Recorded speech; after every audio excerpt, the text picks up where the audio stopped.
Hello guys, कैसे हैं आप सब। स्वागत है आप सभी का फैंटेसी घोस्ट स्टोरीज में। आज मैं आप सभी के लिए एक और हॉरर स्टोरी लेकर आ गया हूं। तो बिना आपका वक्त गवाए आज की कहानी को शुरू करते हैं।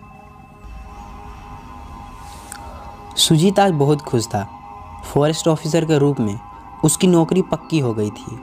उसकी पहली पोस्टिंग राजस्थान के रणथंभौर अभ्यारण्य में हुई थी।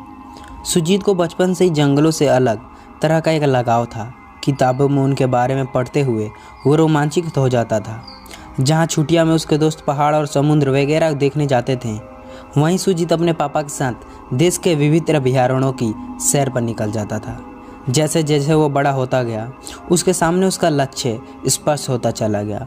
फॉरेस्ट ऑफिसर बनकर तमाम अपने प्रिय जंगलों के करीब रहने का उसका लक्ष्य अब पूरा हो चुका था, जिसे अपनी कड़ी मेहनत के बदौलत उसने हासिल किया था। अगले हफ्ते उसे रणथंभौर पहुंचकर रिपोर्टिंग देनी थी।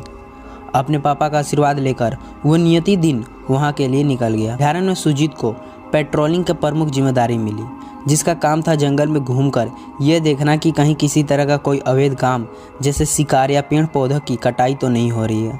साथ में जंगल के किस हिस्से में किस तरह की समस्या है, ये सारी का काम सुजीत को सौंपा गया था। सुजीत मन लगाकर अपना काम कर रहा था। कभी कभी भी वो अपनी टीम के साथ गश्ती पर जाता था।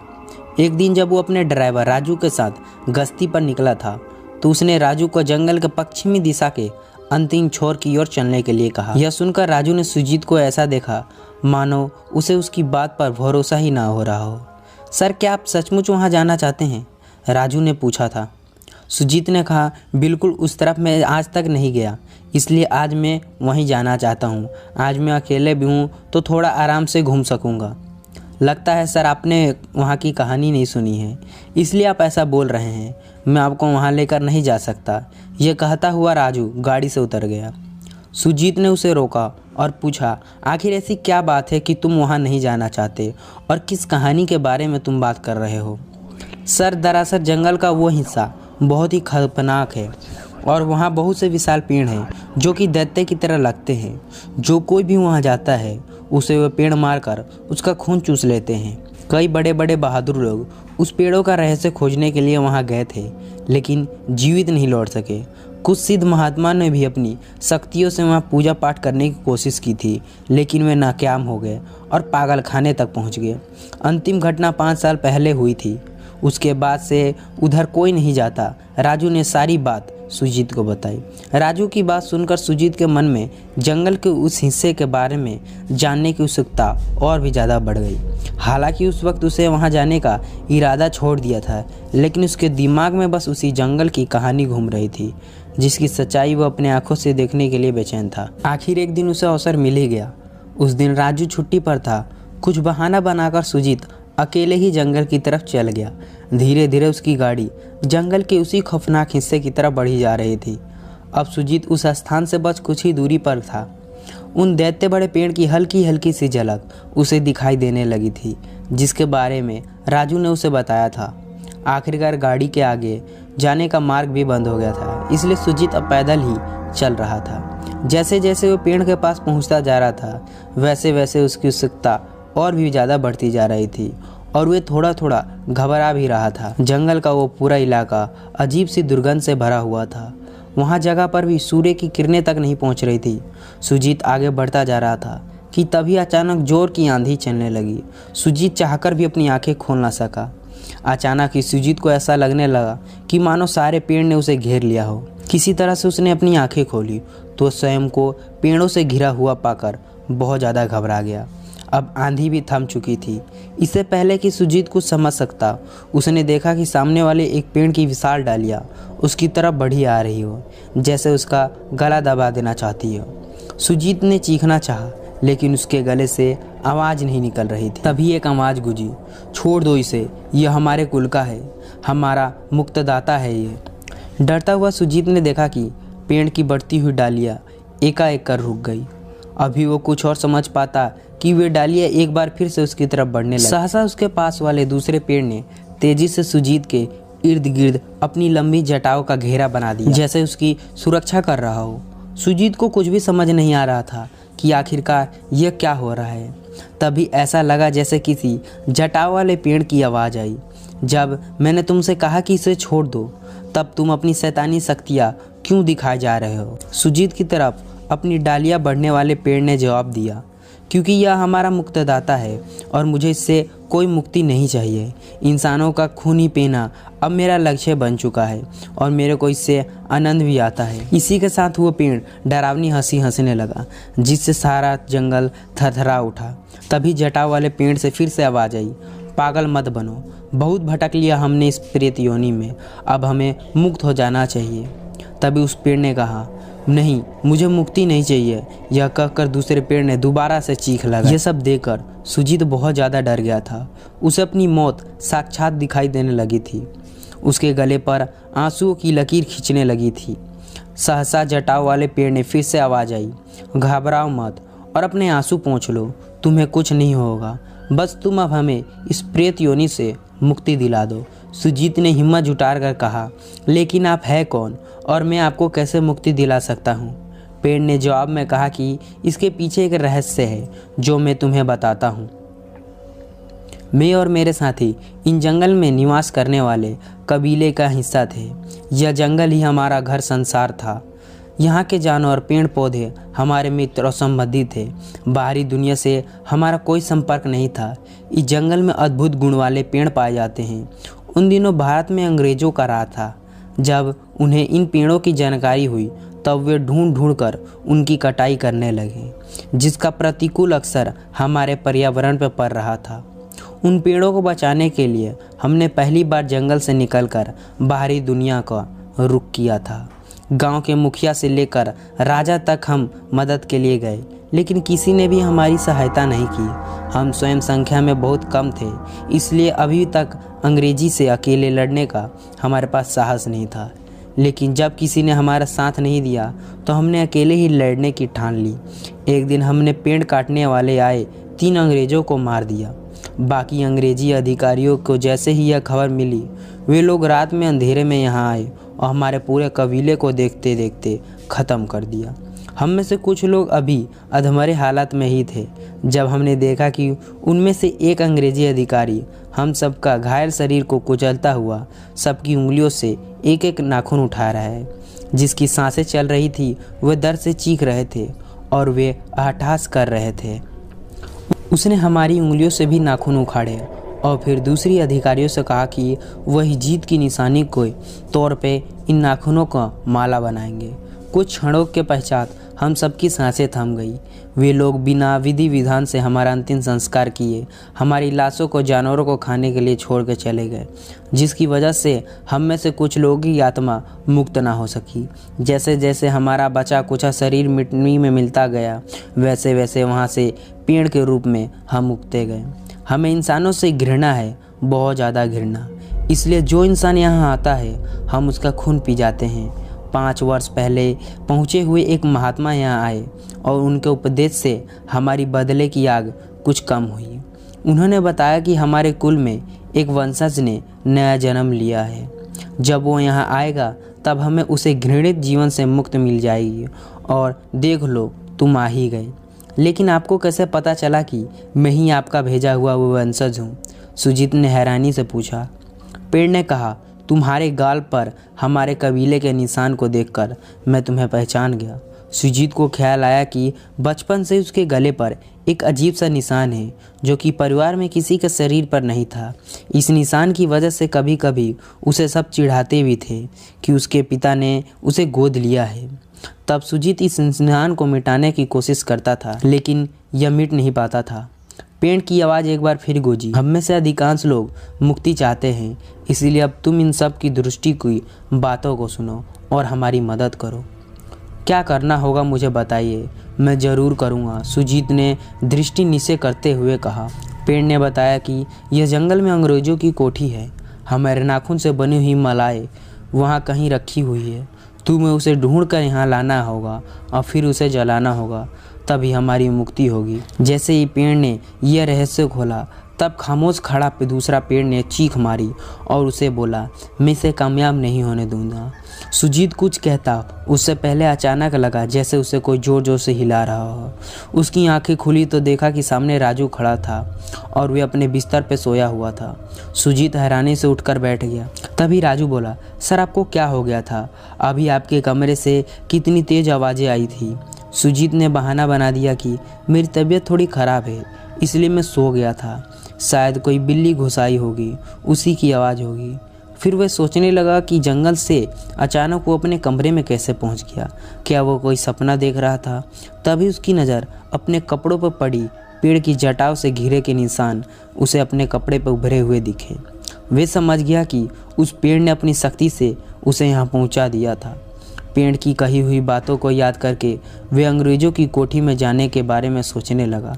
उस कोठी में कभी कभार विशेष योजना के लिए भी खोला जाता था, अन्य दिनों में उसका वहां जाना मना था, इसलिए सुजीत अवसर ही प्रतीक्षा करने लगा।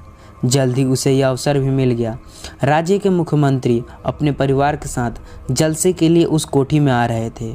कुछ अन्य लोग के साथ सुजीत भी वहां ड्यूटी पर लगा था।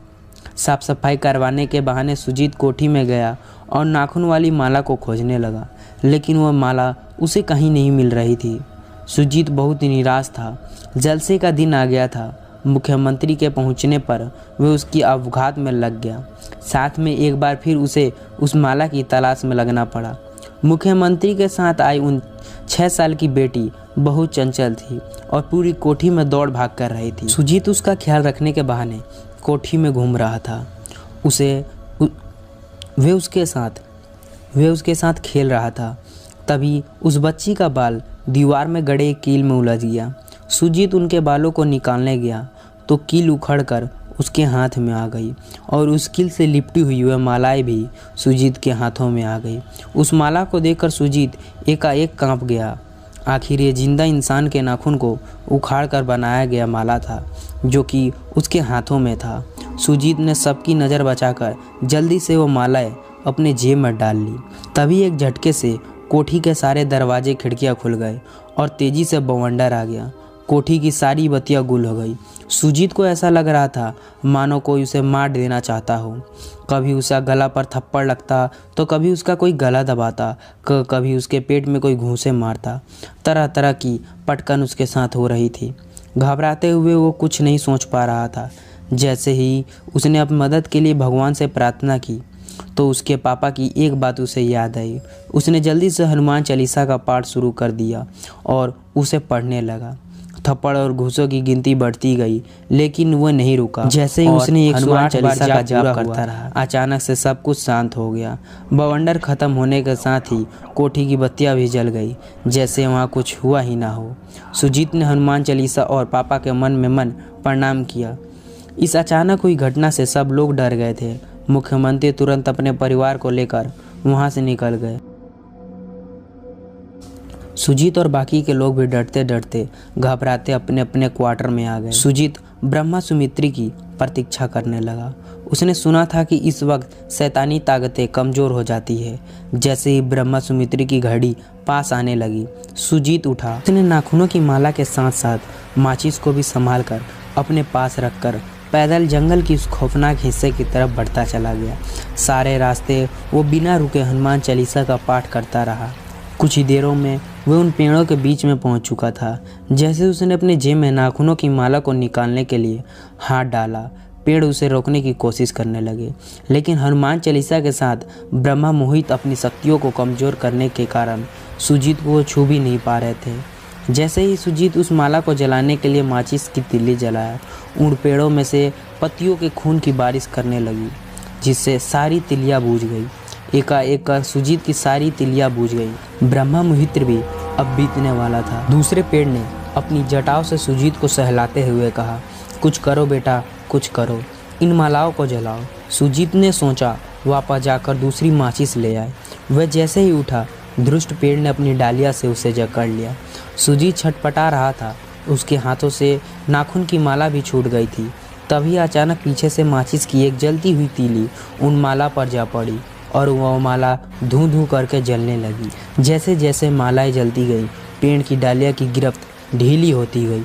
उससे छूटकर सुजीत वहीं नीचे जा गिरा। उसकी नज़र थोड़ी दूर खड़े राजू पर गई। जैसे ही माला जलकर राख हो गई, वो खड़ा दैत्य पेड़ एकाएक कर गायब होने लगा। जिस पेड़ ने सुजीत से मुक्ति की प्रार्थना की थी, उसने गायब होने से पहले अपनी जटाओं से सुजीत को सहलाया, मानो उसे आशीर्वाद दे रहा हो। कुछ देर बाद सब कुछ शांत हो गया।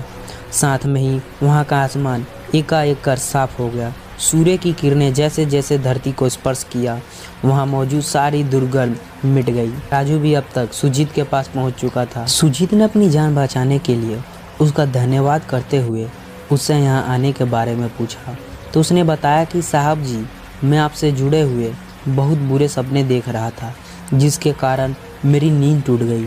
ऊपर से आपकी इधर तबीयत भी ठीक नहीं हो रही थी, इसलिए मैंने सोचा कि आपको देखाऊं। जैसे ही मैं आपके कमरे की तरफ गया तो मैंने देखा कि आप चुपके से कहीं जा रहे हो और अभी बिना गाड़ी लिए आप कदम बढ़ाए जा रहे हो। बिना गाड़ी के इस तरह आपके कदम बढ़ाते हुए देखकर मुझे कुछ ठीक नहीं लगा, इसलिए मैं आपका पीछे चल आया।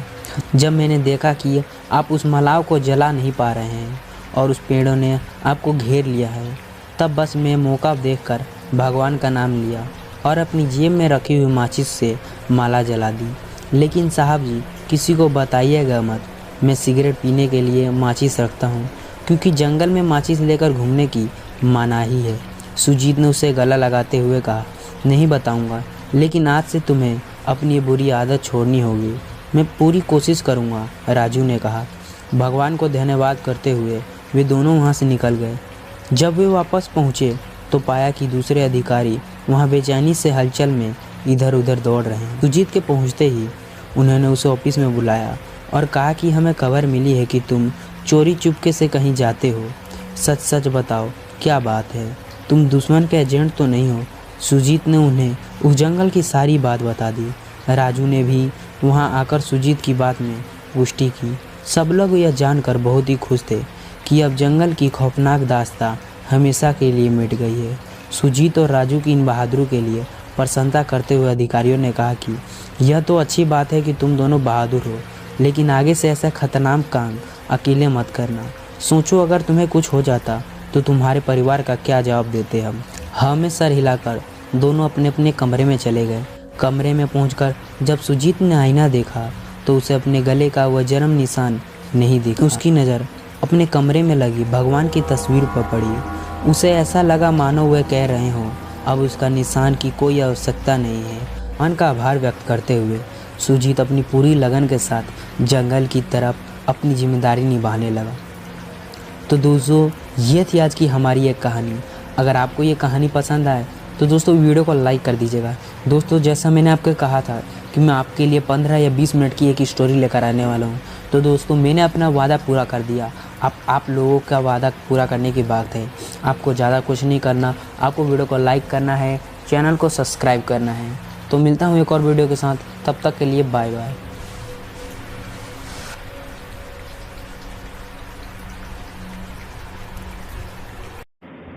तो दोस्तों, कैसे हैं आप सब? स्वागत है आप सभी का एक और नई वीडियो में। दोस्तों, ये वीडियो आने में बहुत ज़्यादा लेट हो गया, मैं मानता हूँ, बट दोस्तों कुछ प्रॉब्लम चल रही है, इस कारण वीडियोस लेट आ रही हैं। लेकिन मैं कोशिश कर रहा हूँ आप लोगों के लिए वीडियो लेकर आने की, और मैं चाहता हूँ कि आप लोगों के लिए जल्द से जल्द वीडियो ला सकूँ। तो मैं कोशिश करूँगा कि जल्द से जल्द वीडियो अब आए इस चैनल पर। तो बिना आपका वक्त लगाए आज की कहानी की तरफ बढ़ते हैं। और आज की कहानी हमारे साथ शेयर की है डॉगलस विलियन ने। तो इस कहानी को हम डॉगलस विलियन के ही पॉइंट ऑफ व्यू से सुनेंगे। तो चलिए आज की वीडियो को शुरू करते हैं। दोस्तों, मेरा नाम डॉगलस विलियन है और आज मैं आप सभी के साथ अपने साथ घटी एक रियल इंसिडेंट शेयर करने जा रहा हूँ। वैसे तो मैं भी फॉरेस्ट ऑफिसर हूँ और आप जानते ही होंगे फॉरेस्ट ऑफिसर का काम क्या होता है। फॉरेस्ट ऑफिसर का काम होता है जंगल में गुम हुए लोगों को ढूंढना या फिर जंगल में फंसे हुए किसी भी व्यक्ति की मदद करना जो कि वहाँ कैंपिंग पर आए होते हैं। वैसे मैं बता दूं कि मेरे को फॉरेस्ट रेंजर के जॉब में अभी लगभग 6 या 7 साल हो चुके हैं, और ये घटना मेरे साथ तब पेश आई थी जब मैंने इस जॉब को न्यू ही ज्वाइन किया था, और मेरे को लगभग 2 या 3 महीने हो चुके होंगे। वैसे तो जंगल दिखने में बहुत ही ज़्यादा खूबसूरत लगते हैं, लेकिन इन्हीं खूबसूरत जंगलों में कुछ ऐसी रहस्यमय चीज़ें छुपी होती हैं जिनके बारे में आप सोचकर भी हैरान हो जाएंगे। कुछ ऐसी शैतानी शक्तियाँ जिन्हें आपने कभी नहीं देखा होगा, और जिनका इससे सामना होता है वही जानते हैं कि उनका क्या हाल होता है या फिर उस समय का एक्सपीरियंस उनका कैसा होता है। तो बात आज से लगभग 6 साल पहले की है, जब मेरी न्यू पोस्टिंग हुई थी इस जंगल में। वैसे मैं आपको इस जंगल का नाम नहीं बता सकता क्योंकि ये प्राइवेसी के खिलाफ होगा, और अगर इसके बारे में मेरे सुपीरियर्स को पता चला तो मेरी नौकरी भी जा सकती है। तो मैं आप लोगों को इस जंगल का नाम नहीं बता सकता।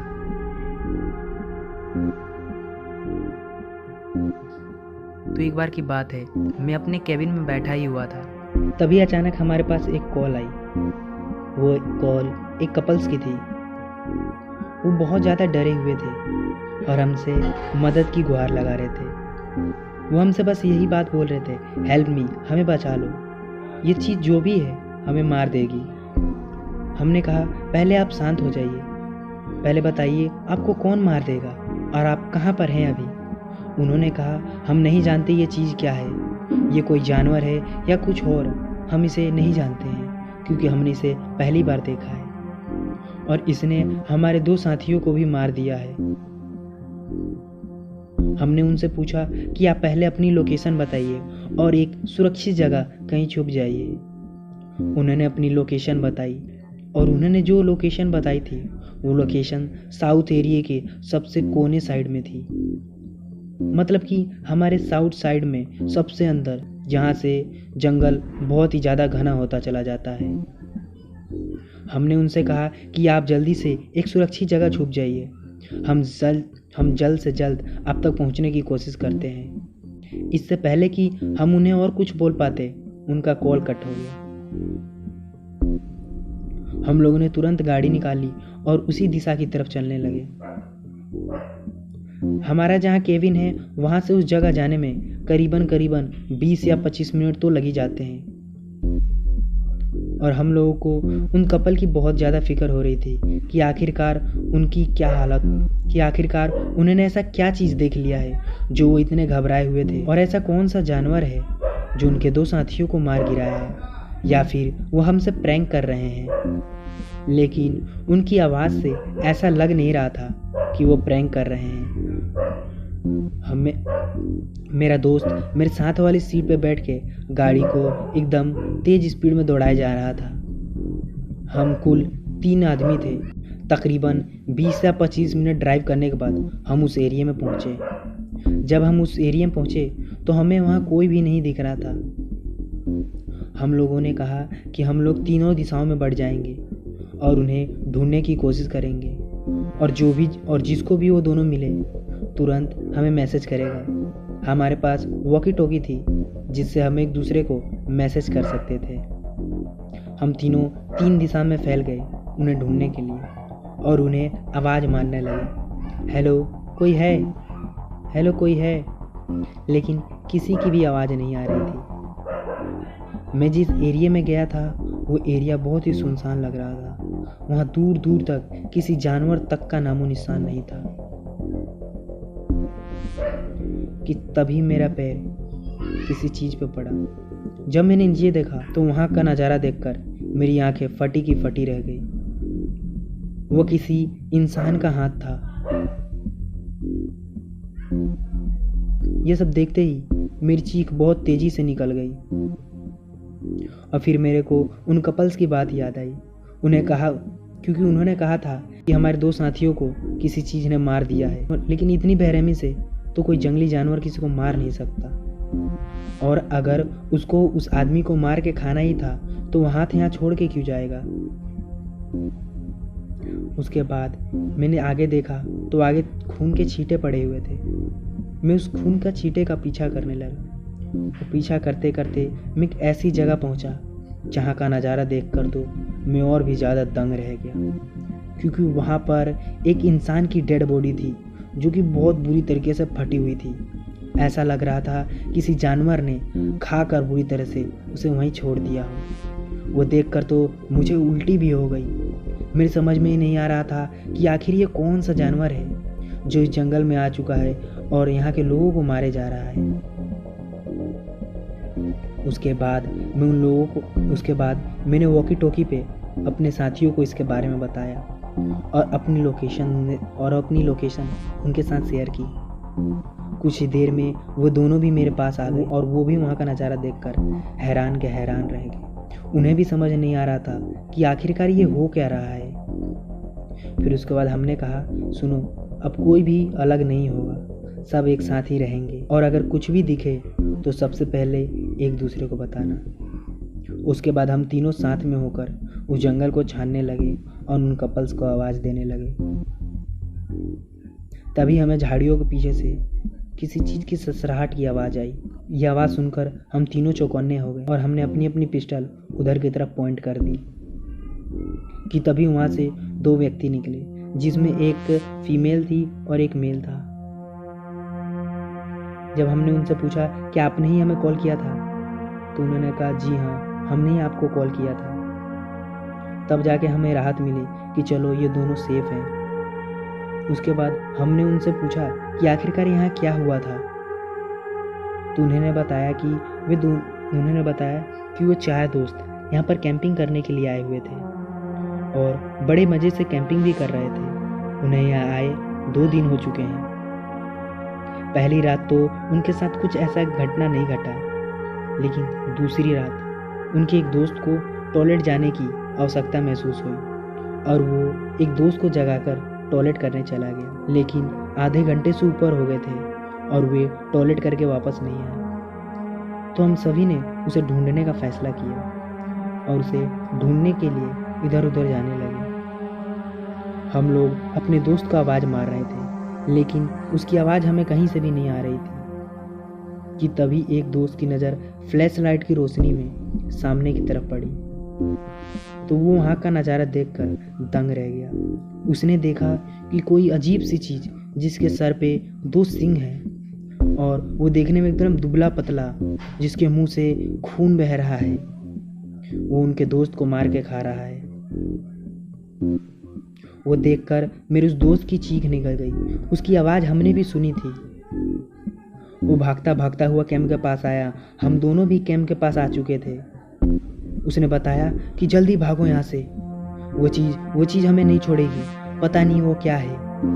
इससे पहले वो कुछ और कह पाता, वो चीज़ ठीक हमारे सामने थी और हम दोनों ने भी उसे देखा था। उसके मुंह में हमारे दोस्त का एक हाथ था। उसके बाद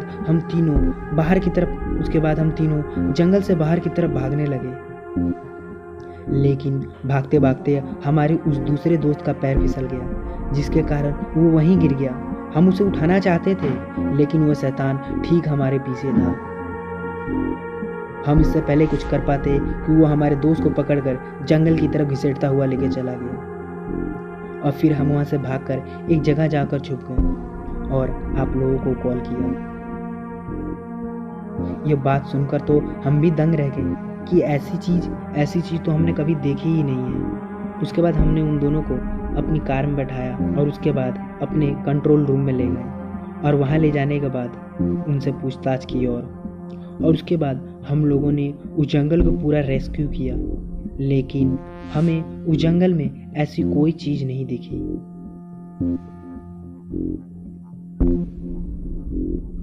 और शक उन दोनों कपल्स पे भी नहीं किया जा सकता था, क्योंकि ऐसी हालत किसी डेड बॉडी की कोई इंसान तो कर ही नहीं सकता, क्योंकि वो डेड बॉडी खाई हुई लग रही थी। उसके बाद पोस्टमार्टम में ऐसा कुछ नहीं आया। उन कपल्स को 1.5 महीने अपने अंडर रखने के बाद उन्हें छोड़ दिया गया, क्योंकि उनके खिलाफ भी कोई सबूत नहीं मिला था और जैसा उन्होंने कहा था वैसा भी हमें कुछ सुराग नहीं मिला। और इस बात ने मुझे परेशान कर रखा था कि आखिर वो जो कपल्स बोल रहे हैं वो बात सही है कि नहीं। उसके बाद जब मैंने इंटरनेट पे इसके बारे में सर्च किया तो पता चला कि ऐसे शैतान होते हैं और इन शैतानों के ऊपर बहुत सी वेब सीरीज भी बनी हुई है और साथ में ही ऐसे शैतानों के बारे में यूट्यूब पर कहानियाँ भी अवेलेबल है। जी दोस्तों, जिसके बारे में बात कर रहा हूँ उसको वेंडिगो कहा जाता है और जो उन कपलों ने देखा था शायद वो एक वेंडिगो हो सकता है। उसके बाद हमने उस एरिया को ही सील कर दिया और उसके बाद हमने उस एरिया में लोगों का जाना बंद कर दिया। उसके बाद भी इस जंगल में मेरे साथ कई ऐसी रहस्यमयी चीज़ें घटी हैं जिनके बारे में मैं आपको किसी और वीडियो में बताऊंगा। मेरा नाम टोनी है और यह घटना मेरे और मेरे 3 दोस्तों के साथ घटी है जो कि पिछले कुछ साल पहले हमारे साथ पेश आई थी। जब हम लोग कैंपिंग करने के लिए एक ऐसी जगह पर चले गए जहां हमने कुछ ऐसी चीज़ों का अनुभव किया जिसे आज भी याद करने के बाद हम लोग बहुत ज़्यादा डर जाते हैं। मैं सोच रहा था कि इस कहानी को, अपने इस एक्सपीरियंस को कहाँ पोस्ट करूं। तभी मुझे भाई का चैनल मिला तो मैंने सोचा कि क्यों ना इस कहानी को आप तक पहुंचाया जाए। इसलिए आज मैं आप सभी के लिए अपने साथ आप बीती ये घटना लेकर आ गया हूं। वैसे तो मैं बता दूं कि मैं और मेरे 3 दोस्त हम एक IT सेक्टर में काम करते हैं। वैसे तो यूजुअली हम लोग डेली काम करते करते बहुत ज़्यादा थक जाते हैं, तो हम लोगों ने एक दिन प्लान किया कि क्यों ना कहीं बाहर ट्रिप पे चला जाए, यानी कहीं कैंपिंग की जाए चल के कुछ दिन की हॉलीडे पे। मेरे सारे दोस्त मेरी इस बात को मान गए और फिर हम लोग प्लान करने लगे कि आखिर हम कहाँ जा सकते हैं ट्रिप के लिए। तो मेरे दोस्त ने हमें एक जंगल के बारे में सजेस्ट किया जहाँ पर ठंड पड़ती रहती है। मैं बता दूं, मैं जहाँ रहता हूँ वहाँ पर अक्सर बहुत ज़्यादा ठंड पड़ती रहती है ठंड के दिनों में, यहाँ तक कि वहाँ तो बर्फ़बारी भी होने लगती है। और उस टाइम भी ठंड का मौसम चल रहा था। यूँ बता दें कि दिसंबर या जनवरी के आसपास का समय रहा होगा। हम सारे दोस्तों ने कम से कम 1 हफ्ते के लिए छुट्टियों के लिए अप्लाई कर दिया और हमारा एप्लीकेशन भी सक्सेस रहा। हमें 1 हफ्ते की छुट्टियां ग्रांटेड हो गई थी। फिर हम लोगों ने प्लान किया कि चलो हम कब से निकलते हैं। वैसे हम वहाँ 1 हफ्ते रुकने वाले थे, तो 1 हफ्ते के लिए हमें जो भी चीज़ें ज़रूरत में लगने वाली थी वो सारी चीज़ें हम लोगों ने पैक कर ली थी। इसके कारण जो हमारे बैकपैक थे वो बहुत बड़े बड़े हो चुके थे और बहुत भारी भी। हम लोगों ने सारा सामान कार में रखा और दोपहर के 1 बजे से वहाँ के लिए निकल गए। हमें पहुँचते पहुँचते लगभग शाम के 5 साढ़े 5 बज चुके थे, क्योंकि वो जगह वहाँ से काफ़ी दूर थी। जब हम लोग वहाँ पहुँचे तो हमें पता लगा कि इस जगह पर तो बर्फ़बारी हुई है, लेकिन अब हम लोग यहाँ आ चुके थे तो हमें कैंपिंग तो करना ज़रूरी ही था, क्योंकि हम लोग वापस किसी और जगह पर जा नहीं सकते थे। इसलिए हम लोगों ने कार को जंगल की तरफ बढ़ा दिया। हम लोग जंगल के अभी थोड़ा ही दूर गए होंगे कि हमने देखा कि आगे का रास्ता जो है ब्लॉक हो चुका है, क्योंकि आगे काफ़ी ज़्यादा बर्फ़बारी हो चुकी थी और वहाँ पर कार ले जाना इम्पॉसिबल सा लग रहा था। तो हम लोग कार से बाहर निकले और अपना अपना बैकपैक अपने कंधे पे ले लिया और उसके बाद हम लोग जंगल के अंदर बढ़ने लगे। हमें एक ऐसी जगह की तलाश थी जहाँ पर हम कैंपिंग कर सके। हम लोग ऐसे ही आगे बढ़ते गए, तभी जाकर हमें एक ऐसी जगह मिली जहाँ पर हम कैंप लगा सकते थे, क्योंकि वहाँ आसपास ज़्यादा पेड़ पौधे नहीं थे, बल्कि वो जगह काफ़ी ज़्यादा चिकनी भी थी और वहाँ पर बहुत कम बर्फ़बारी हुई थी। उसके बाद कुछ देर की मेहनत के बाद हम लोगों ने अपना कैंप लगा लिया और उसके बाद पास में ही बोन फायर जलाने की कोशिश करने लगे। बोन फायर जलाने के लिए हमें लकड़ियाँ चाहिए थी, तो हम सारे लोग आसपास लकड़ियाँ ढूंढने लगे, क्योंकि वैसे बर्फ़बारी होने के कारण सारी लकड़ियाँ गीली हो गई थी, तो सूखी लकड़ियाँ ढूंढने में बहुत ज़्यादा हमें मेहनत लगने वाली थी। आखिरकार हम लोगों ने काफ़ी ज़्यादा मेहनत करने के बाद थोड़ी सी सूखी लकड़ियाँ इकट्ठा कर लिया और उसके बाद वहाँ बोन फायर लगा दिया। बोन फायर लगाने के बाद हम लोगों ने खाना बनाना चालू कर दिया, क्योंकि रात होने वाली थी और सभी सफ़र के कारण थक चुके थे और रात होने के कारण हम कहीं घूमने भी नहीं जा सकते थे और जंगली जानवरों का डर भी था। इसलिए हम लोगों ने खाना बनाना शुरू कर दिया। खाना बनकर तैयार हुआ, सभी ने खाना खाया और हम सभी आपस में बात करने लगे। बात करते करते अब रात के 10:30 बज चुके थे। मेरे एक दोस्त ने कहा कि मुझे यहाँ टॉयलेट आ रही है, मैं टॉयलेट कर आता हूँ। हम लोगों ने कहा ठीक है, ध्यान से जियो। उसके बाद मेरा वो दोस्त टॉयलेट करने चला गया और फिर हम तीनों आपस में बातें करने लगे। लेकिन 15 मिनट बीत गए, लेकिन हमारा वो दोस्त अभी तक वापस नहीं आया। हमें उसकी चिंता होने लगी कि आखिर इतना देर कौन टॉयलेट करता है। हम लोग उसे ढूंढने के लिए उस दिशा में गए तो हमें हमारा दोस्त वहीं पर बेहोश पड़ा हुआ मिला। हमने उसे उठाया और कैंप के पास लेकर आए। थोड़ी सी आग सेकने के कारण उसको होश आ गया। हमें लगा शायद ठंड के कारण वो बेहोश हो गया। उसके बाद जब वो होश में आया तो हमने उससे पूछा, अरे आखिर तू वहाँ बेहोश कैसे हो गया? हमने देखा कि वो बहुत घबराया हुआ है। उसने कहा वो। हमने कहा क्या वो? सीधा सीधा बोल, हमें समझ में नहीं आ रहा तू क्या बोलना चाहता है। उसने डरते हुए कहा, हमें जल्दी यहाँ से निकलना होगा, नहीं तो वो हमें मार देगा। हमने कहा कौन मार देगा? तो हमारे उस दोस्त ने कहा, अरे वो कोई इंसान नहीं है, ना ही वो कोई जानवर है, पता नहीं वो क्या है। वो बहुत ही भयानक दिख रहा था। उसके सर पे सींगें लगी हुई थी और उसका शरीर बहुत ही ज़्यादा डरावना और बहुत ही पतला था। हमने सोचा शायद उसे कुछ वहम हुआ होगा। हमने कहा बस ये तेरा वहम है, यहाँ पर कोई नहीं है और चल अब ज़्यादा रात हो चुकी है, तू भी आराम कर ले। तुझे लगता है ठंड लग गई है और तू ठंड के कारण ही बेहोश हो गया है। वो हमारी बात मानने को तैयार ही नहीं था। हमने उसे काफ़ी समझाया और उसके बाद उसको कैंप में सोने के लिए छोड़ दिए, लेकिन वो अकेला रहने को मान ही नहीं रहा था।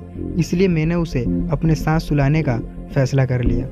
उसके बाद हम सारे अपने अपने कैंप में चले गए और सोने की कोशिश करने लगे। लगभग रात के 12:30 या 1 बजे के करीब मेरी आँख खुली। मैंने देखा कि मेरे पास में जो मेरा दोस्त सोया था वो बहुत ही ज़्यादा डरा हुआ है। वो बैठकर इधर उधर बस देखे जा रहा है। मैं उठ गया और उससे पूछने लगा, क्या आखिर तुझे क्या हुआ है? तू इतना डरा हुआ क्यों है? उसने कहा शांत रह। मैंने कहा क्या हुआ? उसने कहा ध्यान से आवाज़ सुन। मैंने कहा आवाज़? कैसी आवाज़? उसने कहा चुपचाप तू आवाज़ सुन। मैं आवाज़ सुनने की कोशिश करने लगा। तब मुझे आवाज़ सुनाई दी। ऐसा लग रहा था कि बाहर कोई चल रहा है भारी कदमों के साथ। मैंने उससे कहा, अरे अपने दोस्त में से कोई होगा, रुक मैं बाहर देख कर आता हूँ। लेकिन उसने मेरा हाथ पकड़ लिया, कहा नहीं तू कहीं नहीं जाएगा।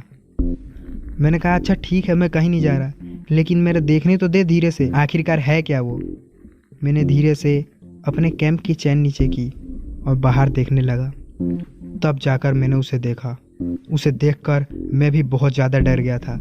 जैसा मेरे उस दोस्त ने बताया था, उसके सर पे 2 बड़े बड़े सींग थे।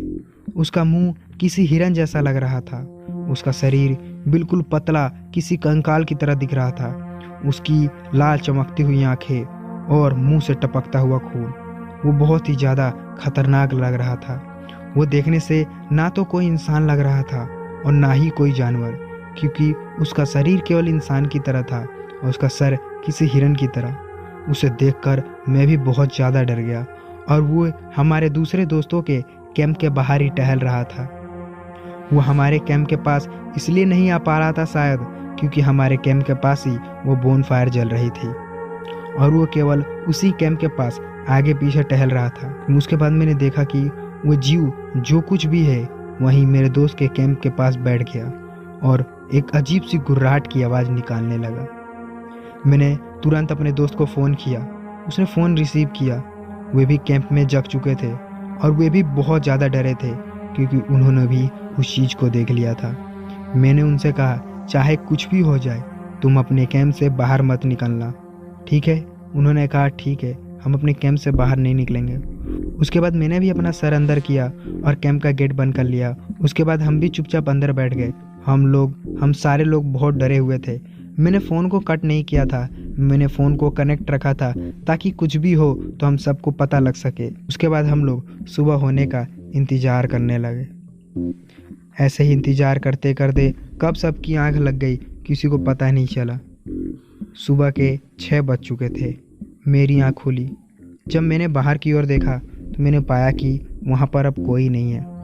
मैंने अपने दूसरे दोस्तों को कॉल किया और फिर उनको इस सारी घटना के बारे में बताया कि वो जीव जो भी चीज़ था अब वहाँ से जा चुका है।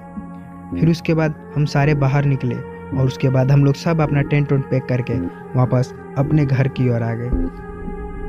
घर आने के बाद जब मैंने इसके बारे में रिसर्च किया तो मुझे पता चला कि उसे लोग वेंडिगो कहते हैं। वेंडिगो उसे इसलिए कहा जाता है क्योंकि वह नर्क का वो भूखा शैतान है जो कि इंसानों को देखते ही उसे खा जाता है। उसके पास ऐसी शक्ति है जिससे वह अपनी आवाज़ को बदल सकता है और अपने जाल में किसी को भी फंसा सकता है। वो नर्क का वो भूखा शैतान है जिसकी भूख कभी भी शांत नहीं होती।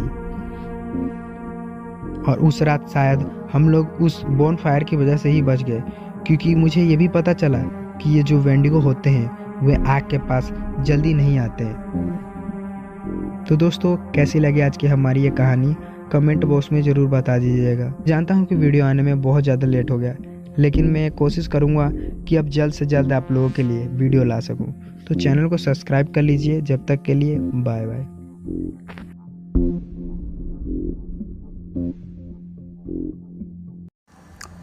दोस्तों, कैसे हैं आप सब? आज मैं फिर आप सभी के लिए एक और डरावनी कहानी लेकर आ गया हूँ। उम्मीद करता हूँ आप लोगों को आज की ये जो हमारी स्टोरी है बहुत ही ज़्यादा पसंद आने वाली है। तो बिना आपका वक्त गवाए आज की कहानी की तरफ बढ़ते हैं। कहानी को शुरू करने से पहले आपसे एक ही रिक्वेस्ट है कि अगर चैनल पर नए हो तो चैनल को सब्सक्राइब कर लो ऐसी ही हॉरर स्टोरी सुनने के लिए। तो चलिए आज की कहानी शुरू करते हैं।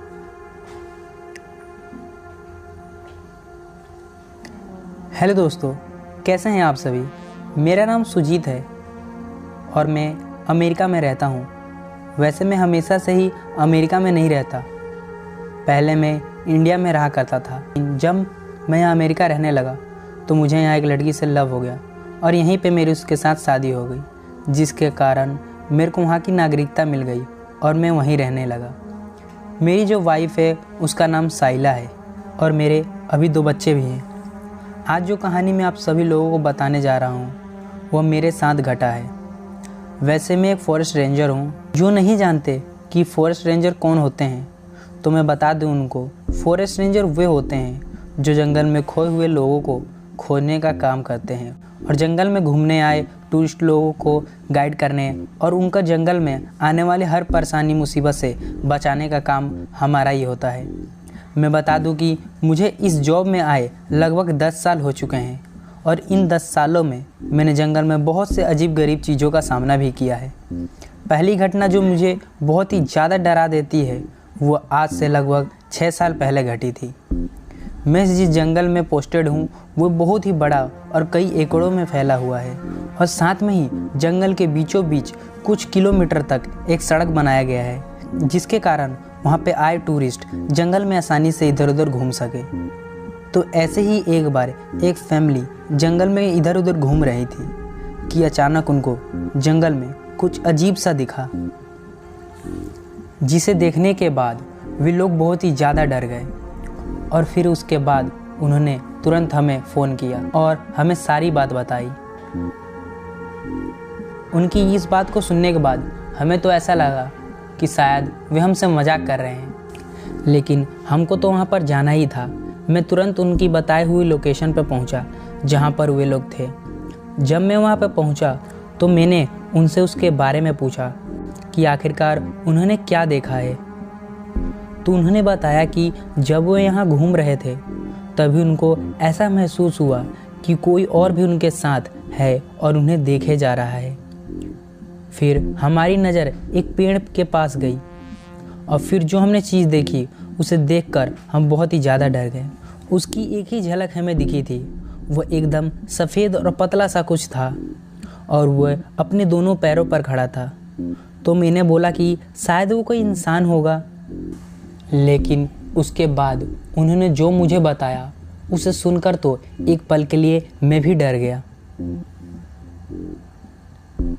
उन्होंने बताया कि उसकी दोनों आंखें बहुत ही ज़्यादा लाल थी और चमक रही थी और उसके बाद वे जंगल की ओर भाग गया। लेकिन मैं अब भी यही सोच रहा था कि शायद ये सब पागल हो गए हैं। लेकिन एक बात मुझे भी परेशान कर रही थी कि एक साथ इतने लोगों को भ्रम तो हो नहीं सकता है। मैंने एक बार उस एरिया को तलाशने की सोची और जिस तरफ वे जीव गया था उधर की तरफ मैं उसे खोजने के लिए चला गया। मुझे उसे खोजते खोजते अब शाम हो चुकी थी, लेकिन मुझे अभी कुछ भी नहीं दिखाई दिया था। उसके बाद मैं वहाँ से वापस आने लगा। अभी मुझे चलते चलते कुछ ही समय हुए होंगे कि मुझे अपने एक तरफ से किसी चीज़ के चलने की आवाज़ सुनाई दी। मानो ऐसा लग रहा था कि कोई है जो मेरे साथ साथ मेरे कदमों से कदम मिलाकर चल रहा है। मैं उसे देखने की कोशिश करने लगा कि आखिरकार वे क्या चीज़ है जो मेरे साथ साथ चल रही है। फिर जो मैंने देखा उसे देखकर तो मुझे भी मेरी आंखों पर विश्वास नहीं हो रहा था, क्योंकि मेरे ठीक सामने कोई आदमी नहीं, क्योंकि मेरे सामने कोई चीज़ खड़ा था। वो देखने से कोई इंसान तो नहीं लग रहा था और ना ही कोई जानवर। कि वे जो भी चीज़ था वो अपने दोनों पैरों पर खड़ा था और वे देखने में बहुत ही ज़्यादा पतला और सफ़ेद रंग का लग रहा था, और साथ में ही उसकी दोनों चमकती हुई आंखें जो उसे और ज़्यादा भयानक बना रही थी। वे ठीक वैसा ही दिख रहा था जैसा मुझे उस फैमिली ने बताया था।